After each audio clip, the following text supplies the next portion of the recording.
The girl in the center of the FNAF Security Breach RUINS poster is most likely our player character for the DLC, considering how Gregory seems to be stuck since, the words "help me" are written on a monitor showing his face. But who is this mysterious main character? It's a question that not many have an answer to, but I think I might have another one. So that's what we're exploring in today's video. Let's do it. Last time I came to the conclusion that this mysterious girl is one of this round's missing children that got possessed by Elizabeth, and while I do still firmly believe that, this got me thinking, who else could it possibly be? We asked you loyal subscribers on a community post, and the overwhelming conclusion was that the majority of you are wrong. Okay, just kidding. A lot of you though seem to think that this could be Vanessa as a ghost. And despite the fact that Vanny's eyes are on the poster, I think that you might actually be onto something. So let's talk about it.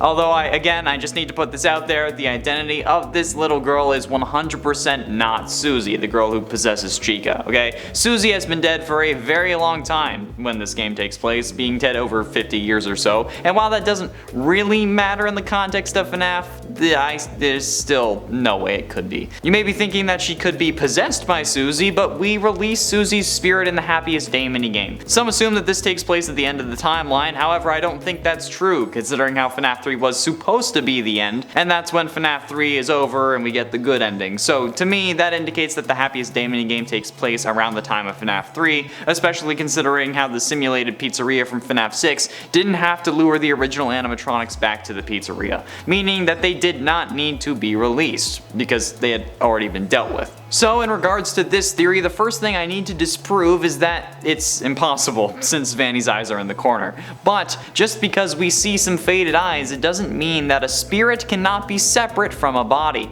I mean, look at Afton, for example. This man was code that possessed a human while his body was stuck in an underground pizzeria. So there is a precedent for their body being around without their soul. The issue in my mind comes around when we see that since Vanny's eyes are glowing, her body is operational, which kinda shoots this theory between the eyes until you remember that there are multiple things possessing Vanny's body. One version of Glitchtrap's code and then Vanessa herself. So we can go one of two ways with this now. The fact that Vanny's body may solely be Glitchtrap now, or the fact that Glitchtrap is still operating in Vanessa, but Burntrap is also Afton. He's back as Afton, okay? Either way, there are two versions of Afton in operation right now. One of them is coded and the other is possibly not, but we can't really be sure. And William isn't the only person to have a coded version. I mean, remember Princess Quest? The game designed to keep Vanessa at bay while William wreaks havoc as Vanny? I mean, the Princess Quest ending, otherwise known as the best ending, is the only ending to have 3 stars. It had some significance, but what? It's a question we've been asking ever since Security Breach ended. Another one is what happened to the Princess Quest game machines located around the Pizzaplex. It seems reasonable that at the very least the one in Roxy's salon was destroyed, and if the Pizzaplex is in ruins, then the others must have been destroyed too, right? Well, if that is the case, what happens to Vanessa's spirit? Like, is it released, or does it fade away into nothing? It's not fading away, not with unfinished business still afoot. The spirit of Vanessa had to go somewhere, but where could it go? Well, this could be some random girl that Vanessa just grabbed off the street or that was walking by, or it could still be one of the missing children that was trapped in the building. Either way, whoever they are, it's really of little consequence if this is really Vanessa possessing them. Okay, the only thing that matters in this context is that Vanessa's possessing them, not who the kid is, I'm guessing.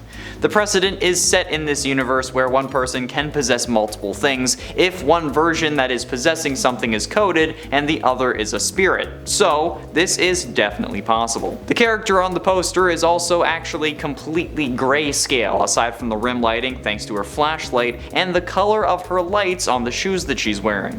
These are also colored purple and red, colors that in this game specifically are linked to William because it's purple. I mean, I can't even wear a shirt on this channel now without being called the purple guy. So yeah, purple equals Afton, Burntrap, William, whatever. And then Vanny with her giant glowing red eyes are also on this poster, okay? It's like they wanted us to make this connection. But if they wanted us to make the connection, does that mean that this is all intentional, or is it mostly just a red herring or MacGuffin to keep us away from the real story?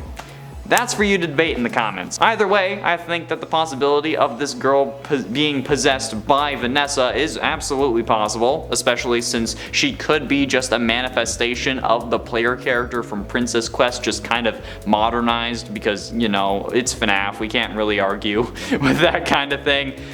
Which I'm sure would make a lot of people mad if that is the case, because everyone thinks that the girl from Princess Quest is Cassidy or Golden Freddy, but that's not canon because that name was scrapped from the files, okay? Someone at Steelwell may just have not known the significance of that name and like named the character after their daughter or something, or after a sister or whatever, okay? So no way to be sure, but that name has been confirmed as not canon, so what do you think, okay? I mean, the majority of you did think that it was Vanessa in the community post, but what do you think after watching both of these videos? Okay, be sure you let me know down below, and if you haven't seen the other one, okay, the link will be at the end of this video for you, because that's just the kind of generous, beautiful, exotic, absolutely befuddling human being that I am. I'm also very humble. I'm still banking on the Elizabeth train, but it really depends for where they want to go with the series next. Like, they could go Invasion of the Body Snatchers and get Vanessa to claim her body back, or they could go with a family reunited. That's all the time we have for today. Thank you all so much for watching. I have been and shall remain Condon Monroe, and I'll see you in another video.